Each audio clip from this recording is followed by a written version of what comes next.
बेनकाब। शहर का शायद कोई चौराहा, कोई बस स्टॉप और कोई मरकजी शाहराह ही ऐसी होगी जहां आपको इस गलीज कारोबार में मुलविस औरतें दिखाई न दें। अगर ज़रूरत है तो बस उन नज़रों की जो उन्हें पहचान सकें। हद तो ये है कि ये मज़मूम कारोबार शहर के पौश इलाकों में वाक़ निजी बंगलों और मुतवस्सित तबके के लिए बसाई गई आबादियों से भी चलाया जा रहा है। जिस्म फरोशी के इस कबीह फेल में मुनव्विस अनासिर का राज फाश करने के लिए बेनकाब की टीम एक बार फिर निकल खड़ी हुई ताकि मालूम किया जा सके कि इस मज़मूम कारोबार की जड़ें कितनी गहरी हैं। हमारे सफ़र का आगाज़ मज़ार कायदे आज़म से हुआ, वही जगह जहाँ बानी पाकिस्तान आसूदा खाक है। शायद बहुत कम अफराद ये जानते होंगे कि हर रोज़ जिस्म फरोशी के इस कारोबार से मुंसलिक औरतें और उनके ख्वाहिशमंद मर्द यहाँ आते हैं, कायद की रूह को खराज तहसीन पेश करने के लिए नहीं, बल्कि अपने नाजायज़ मकासद की तकमील के लिए। ये हमारी बदकिस्मती नहीं तो और क्या है कि हमने अपनी बर्बादी के लिए कोई मुकाम चुना भी तो अपने कायदीन की कबूर के ऐन पास। सब जगह फैलने की वजह क्या है कि उसकी बंदिश की हुई है यहाँ, और प्रोफेशन जो है उनका वो है, वो मानते नहीं हैं। वो जहाँ जाएंगे अकोमोडेशन ढूंढते हैं, और अगर एक प्रॉपर उनकी जगह हो, प्रॉपर एरिया हो, तो फिर उस एरिया में महदूद हो जाएंगे। बदकिस्मती से इस वक्त कराची का सबसे मसरूफ़ और महफूज डेटिंग पॉइंट खुद मज़ार कायद है, जहाँ हर उम्र और तबके से ताल्लुक़ रखने वाले मर्द और औरतें और लड़के और लड़कियाँ या तो अपनी हवस की दवा करने आते हैं और यहाँ महफूज और रुमान परवर माहौल की तलाश उन्हें यहाँ खींच लाती है। मुकाम इबरत है कि बाबा कौम के मज़ार का ये अहाता भांत भांत की खुफिया सरकारी एजेंसियों की मौजूदगी और मज़ार के अतराफ़ में सिक्योरिटी एजेंसी की तैनाती के बावजूद खुलेआम गलत मकसद के लिए इस्तेमाल हो रहा है, और कानून नाफिज करने वाले इदारे और सूबाई और शहरी हुकूमत के जिम्मेदारान सब ठीक है कर राग अलाप रहे हैं। अगर वाकई सूरत हाल इतनी ही इत्मीनान बख्श है तो क्या ये शर्मनाक नज़ारा हुकूमत के लूले लंगड़े तर्ज हुक्मरानी का पोल खोल देने के लिए काफ़ी नहीं, जहाँ खुलेआम ये जोड़ा मज़ार कायद के अहाते में बुसो कनार में मसरूफ़ है। इंतज़ामिया वहाँ पर मौजूद है, वो क्या कर रही है? इंतज़ामिया को तो अपना किरदार अदा करना चाहिए इस सिलसिले में, क्योंकि एक आम फर्द अगर बुराई को रोकेगा तो उससे फसाद ही फैलता है। लेकिन हुकूमत की मशीनरी है, हुकूमत के पास ताकत है, अगर कोई भी पुलिस वाला या वहाँ की इंतज़ामिया के जो आम लोग हैं वो भी अगर इस पर एक्शन ले तो मैं नहीं समझता कि आवाम उनसे झगड़ा करेगी।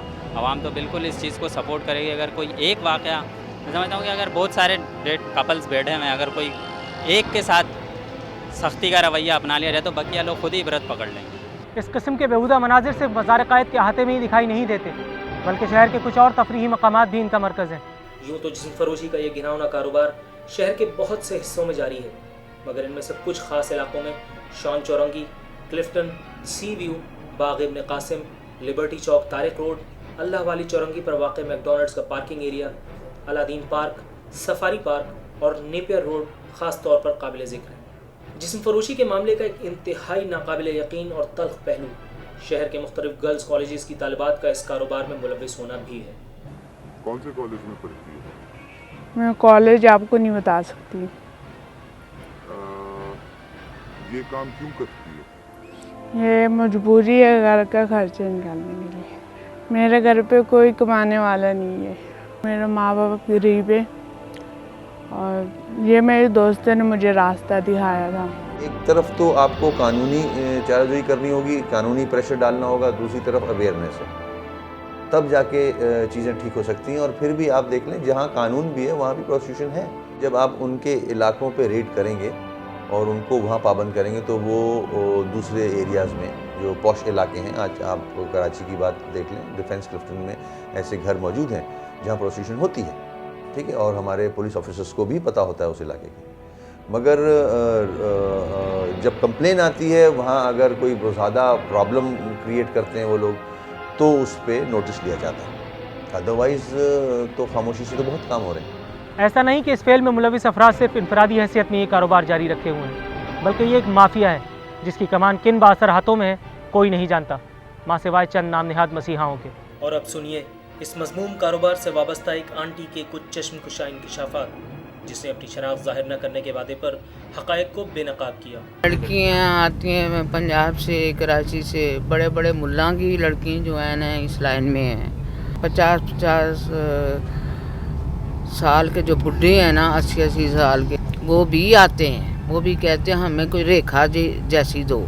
जब 20-22 रुपए आटा मिलेगा तो क्या लोग करेंगे। एक आदमी आया मेरे घर में जगह के लिए, तो वो लेके आया एक लड़की को, तकरीबन 12-13 साल की, उसने नीला यूनिफॉर्म गवर्नमेंट का पहना हुआ।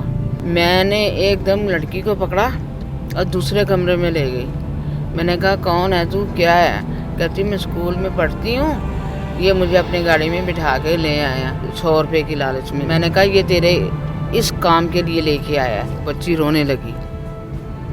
मैंने उसको गालियाँ दी और मैंने वहाँ से भगाया आदमी को। अस्मत फरोशी की एक और शक्ल है कॉरपोरेट प्रोस्टिट्यूशन। ताफुनज़दा गलियों से लेकर बुलंदोबाला इमारत तक का तवील सफ़र करने वाला ये घिनौना फेल सलाहियतों से आरी अफराद के लिए निजात दहिंदा साबित हुआ है। ये कहना तो मुश्किल है कि कौन से अफराद या इदारे इस फेल में मुलव्विस हैं, ताहम कुछ लो और कुछ दो की बुनियाद पर किए जाने वाला ये अमल मगरबी अक़दार के परवरदा अज़हान ही की पैदावार है। बेनकाब